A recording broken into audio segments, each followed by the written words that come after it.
Ma maison, ta maison, c'est ça? Dari Dark, exactement. Norbert Saada, merci, merci et bienvenue dans Dari Dark. Comment ça va? Ça va, comme les gens de mon âge, confinés, voilà, comme vous, je suppose, voilà. C'est pas facile, mais il faut vivre avec, hein. L'autre Voilà. l'autre Falik. Alors, j'explique à mes spectateurs. Norbert Saada, c'est une légende, c'est une immense star, mais cachée. C'est un faiseur de stars, producteur de musique, producteur de cinéma.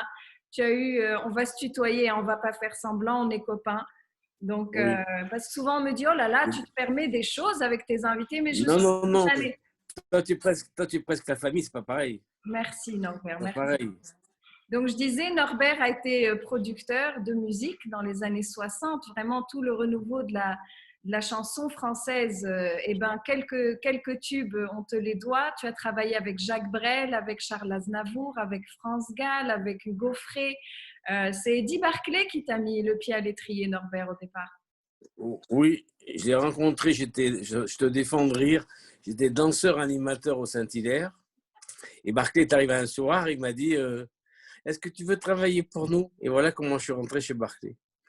C'était une longue aventure, mais je lui dois quand même de m'avoir mis le pied à l'étrier. Et puis, on parle toujours des fêtes d'Eddie Barclay, mais on oublie toujours le talent qu'il avait parce qu'il a inventé le show business. Et même Quincy Jones, que j'ai connu et qui travaillait un moment chez Barclay, m'a dit un jour Norbert, Barclay, il a inventé le show business, même en Amérique. Il a inventé le show business. Voilà. Parce que le titre qu'on retient aujourd'hui pour Eddie Barclay, on dit l'inventeur du show business à la française, mais c'est pas vrai. Non, non, non, c'est pas vrai. Il a inventé le show business. C'est pas parce qu'il n'y avait pas Sinatra chez nous, il n'y avait pas la Fitzgerald, mais il a inventé le show business. Il a Alors, inventé. Norbert, je t'ai demandé de m'envoyer quelques photos. Il y en a une qui m'a vraiment impressionnée. Il y a un jeu que les gens font souvent et se disent, imagine, tu arrives au paradis, avec qui tu voudrais t'attabler? Et D'accord. une de tes photos, je suis sûre qu'il y a plein de gens qui voudraient s'attabler. Bah là, comme on voit, c'est toi, avec Charles Ah, Aznavour et Jacques Brel. Elle est juste sans, incroyable, je cette suis, photo. je suis sans barbe. Tu es sans barbe, tu es beau gosse.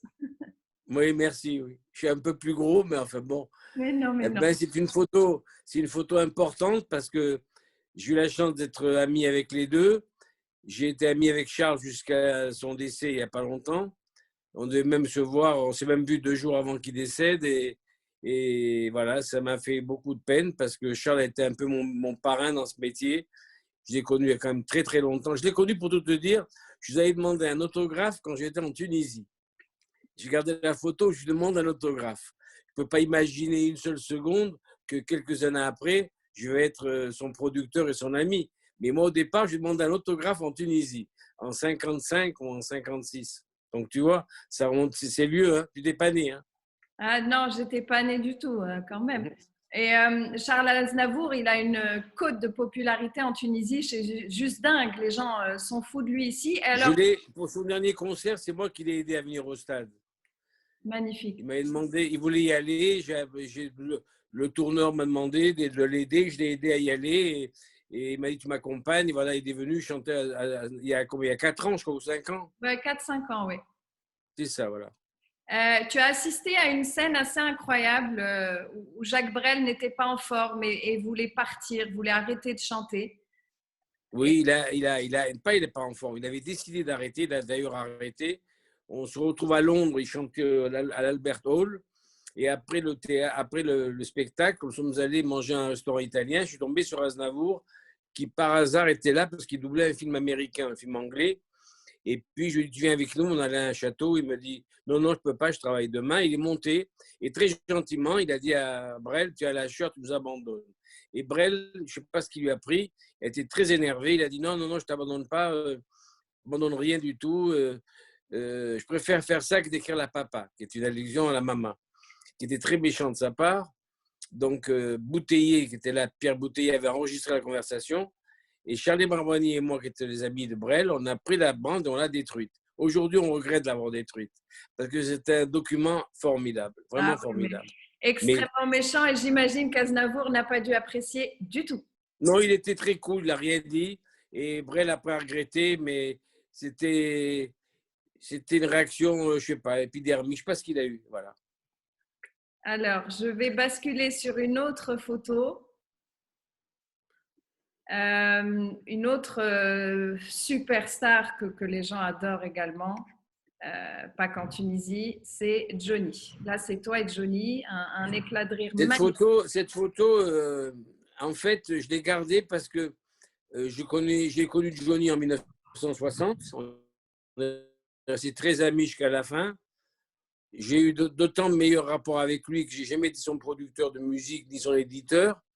Mais on avait des grands fous rires. Et cette photo, elle incarne bien la joie de vivre qu'on avait tous les deux. On est au circuit automobile de Dijon et on a une crise de fou rire tous les deux extraordinaire. Et cette photo, ce qu'il y a de bien, c'est qu'elle montre la joie de Johnny. Pas le chanteur de rock'n'roll et tout. Un homme simple, marrant, avec qui j'ai beaucoup ri et qui m'a toujours. Ça a été mon ami. Je lui ai même amené un jour une chanson qui est devenue Pénitencier, que j'avais écoutée sur une cassette. Il m'a toujours remercié. En plus, que je n'avais pas d'intérêt, je n'étais pas le producteur de la musique ni l'éditeur. Après, je lui ai mis une autre chanson, Bobby Winton. Et on est restés très amis et je l'ai vu la dernière fois que je l'ai vu pour les vieilles canailles, c'est la dernière. On est restés très longtemps ensemble. Et je suis parti et je suis monté dans la voiture avec ma femme et je lui ai dit c'est la dernière fois qu'on le voit vivant. Je sentais que c'était un mois après, il était décédé. Voilà. C'est un garçon qu'on ne connaît pas bien, mais c'est un garçon formidable, vraiment formidable.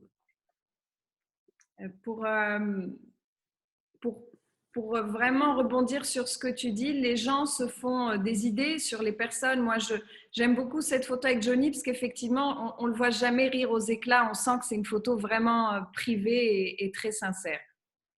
Oui, non, mais là, vraiment, d'abord, il aimait beaucoup rire, d'abord, il aimait bien se marrer, contrairement à ce que les gens pensent. Il ne parlait jamais de musique, contrairement à ce que les gens pensent. Il ne parlait que de cinéma, parce qu'il était obsédé par le cinéma. Et jamais j'allais chez lui, il me disait, tiens, je vais te faire écouter mon disque, ma nouvelle chanson. Jamais. Il est venu habiter chez moi à Mougins plusieurs fois.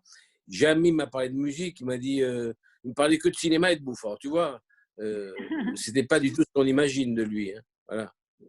Alors, autre grande star de cinéma, Brigitte Bardot. Là, elle est au top de sa beauté, de sa gloire. Vous êtes au Byblos. On a Saint-Tropez au Byblos. Elle m'avait appelé pour qu'on dîne ensemble. Et on est allé dîner au Byblos. Et voilà. Et c'est une fille formidable. Et pendant des années, on jouait le dimanche après-midi chez elle, dans le 16e, on jouait au poker. Ah. Et elle avait un truc marrant, c'est qu'on ne jouait pas grand-chose. On jouait, quand on perdait 50, 100 euros, c'était un maximum francs. C'était un maximum.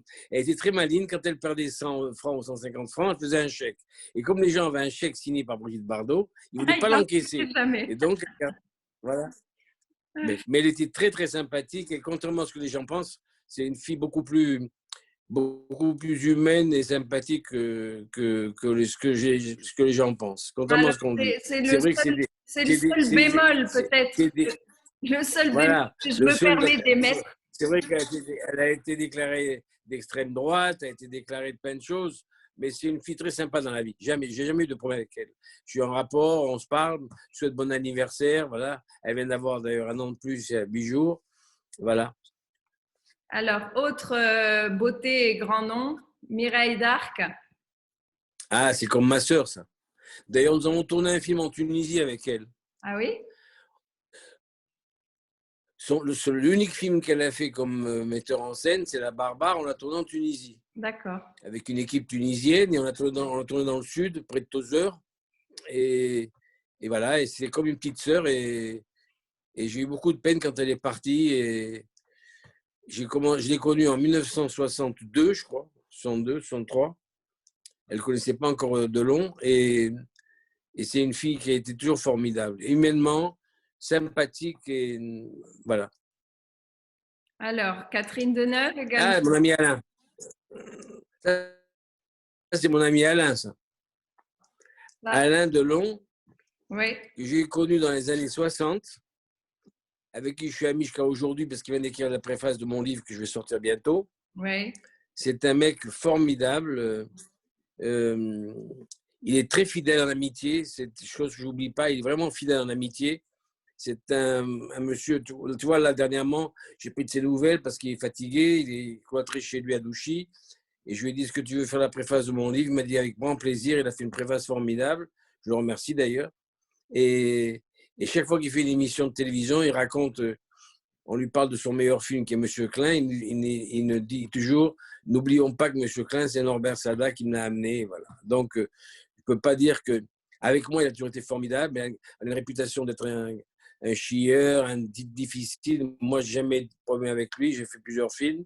Jamais un mot plus haut que les autres. Un vrai professionnel. Jamais en retard. Toujours le texte au cordeau. Et un vrai professionnel et un ami formidable. Voilà. Norbert, la bonne nouvelle, donc, c'est que tu es en train d'écrire un livre. Tout ce que tu me racontes Oui, va oui, être oui. détaillé, annoté. On a vraiment hâte de le découvrir. Merci beaucoup. Merci. Tu parles souvent de la Tunisie. Là, en 10 minutes, tu as cité 3-4 fois la Tunisie. Je vais quand même expliquer que tu es tunisien, que tu es né en Tunisie, que tu es le fils de Gladys. Et qui ne connaît pas Gladys? Gladys et Edgar Saada.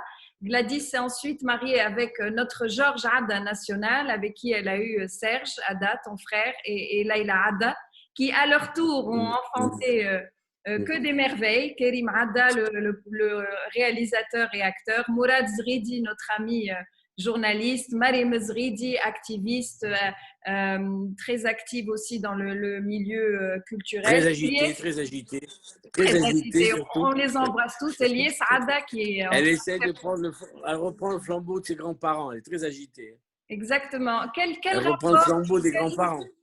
Quel rapport tu gardes avec la Tunisie aujourd'hui? Quel ressenti? Qu'est-ce qui te rattache? Qu'est-ce que tu gardes? J'adore la Tunisie. J'aime aller me reposer en vacances en Tunisie. J'ai eu pendant 15 ans une maison à Sidi Bou Saïd. Là, à cause des problèmes de mobilité, je n'ai pas pu me déplacer depuis 2 ans. Je vais retourner bientôt.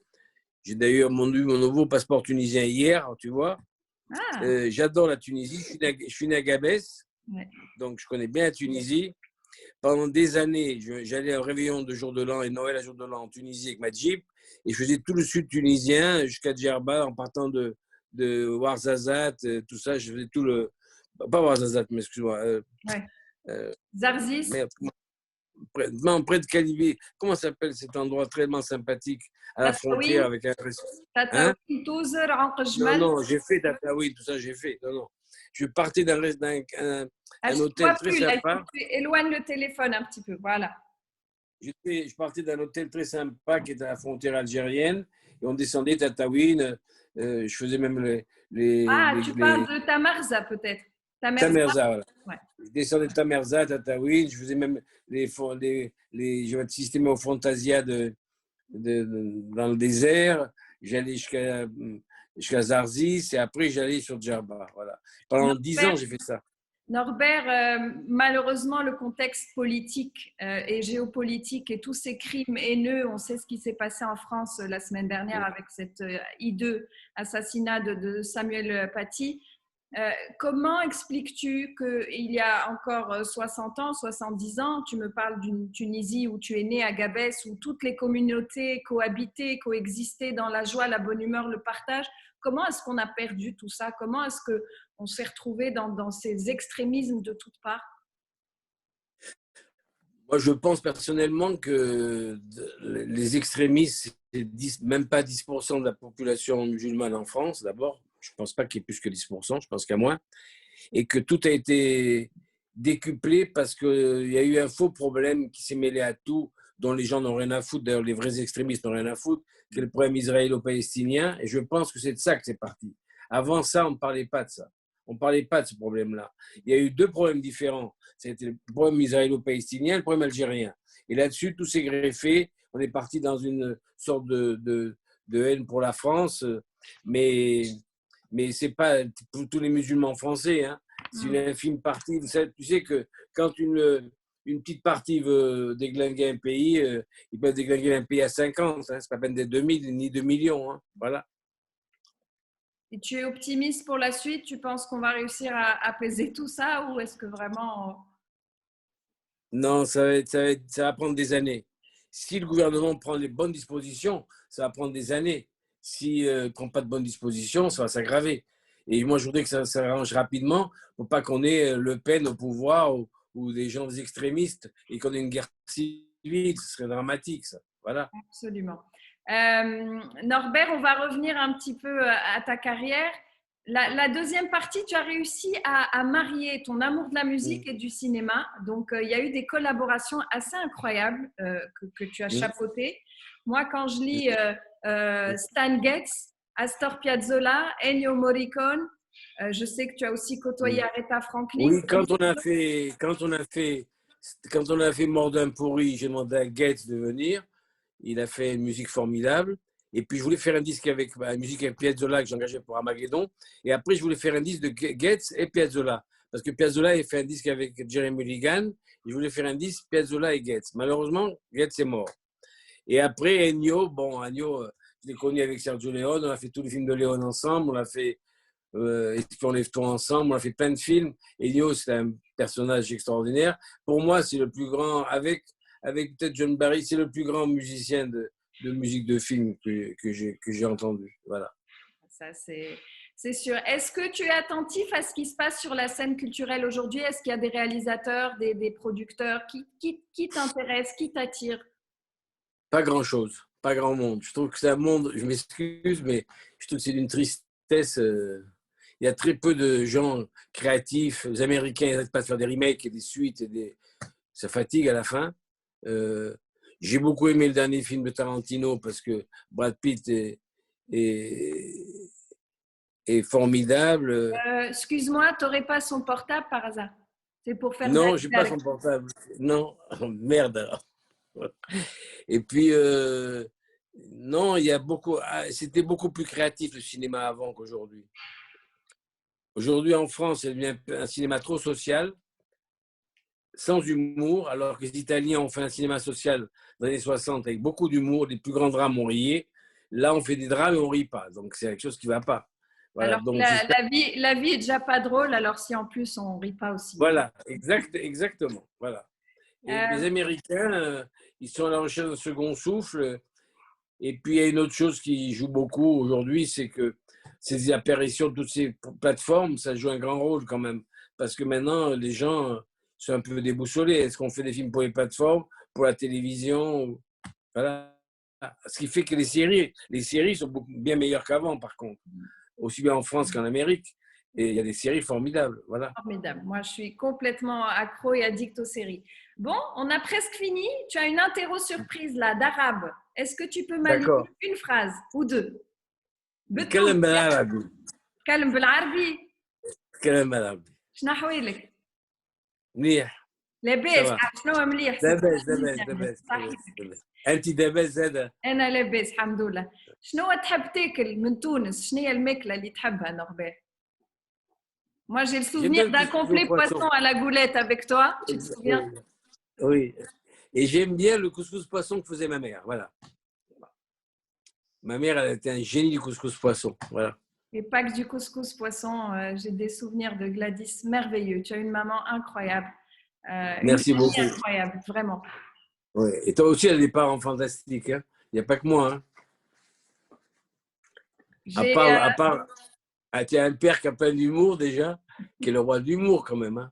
J'ai vu un mec qui ne peut pas. Il a un humour anglais en plus à froid. Donc, je ne sais pas s'il parle sérieusement ou non. Moitié anglais, moitié gaffsien. C'est très, très fin comme humour.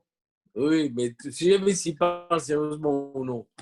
Comment? Voilà. Oui, tu ne sais jamais. On ne sait jamais. Alors, en arabe, il y a une expression très jolie qui dit « Yuqrusu yiddu tahtu ». Il peint sous la table. Voilà. Sous la table. Norbert, la famille du cinéma tunisien a perdu quelqu'un de précieux, qu'il était à mon cœur aussi. À Loulou Cherif. À Loulou Cherif, exactement. À Loulou qui a inventé le cinéma en Tunisie. Ouais. Il ne faut jamais oublier ça. Loulou a été une pierre fondatrice du cinéma en Tunisie. Les gens ont l'air d'oublier. D'ailleurs, je ne veux pas parler de Tarak qui a été pas très sympa à son égard, mais enfin bon, la vie est courte et que faut pas se faire de... Voilà, j'adorais Loulou, il cuisinait très bien en plus. Il cuisinait très bien, c'est grand producteur, un papa merveilleux. Très bien. Ouais. Et c'était un mec très sympathique. Et j'adorais Loulou, je vais à la Tunisie, j'allais le voir, à Sidi Bou Saïd, en bas de chez moi. Et vraiment, ça a été une grande tristesse pour moi qu'il soit décédé. C'est un grand professionnel, un grand personnage. Il méritait mieux que ça. Mais enfin bon, ça, ce n'est que mon avis personnel. Donc, Il aurait pu avec aller beaucoup plus loin qu'à Tunisie. Avec ta permission, j'aimerais qu'on lui dédie l'émission d'aujourd'hui. Il va être enterré aujourd'hui. Avec grand plaisir. Je voulais lui dire à Lolo, à jamais dans nos cœurs. À jamais. Et Voilà. j'embrasserai déjà si elle voit l'émission. Si elle voit l'émission, j'embrasserai déjà de ma part. Voilà. Déjà, Marim et Fatma, on pense très fort à vous. Merci mille fois, Norbert. Merci pour tout. C'est adorable. Embrasse tes parents et merci beaucoup. Ça fait plaisir. Très plaisir. Vraiment, c'est un privilège. Merci. Mille merci. Salut tout le monde. Et à Lolo. Allah yarhamك ya Lolo.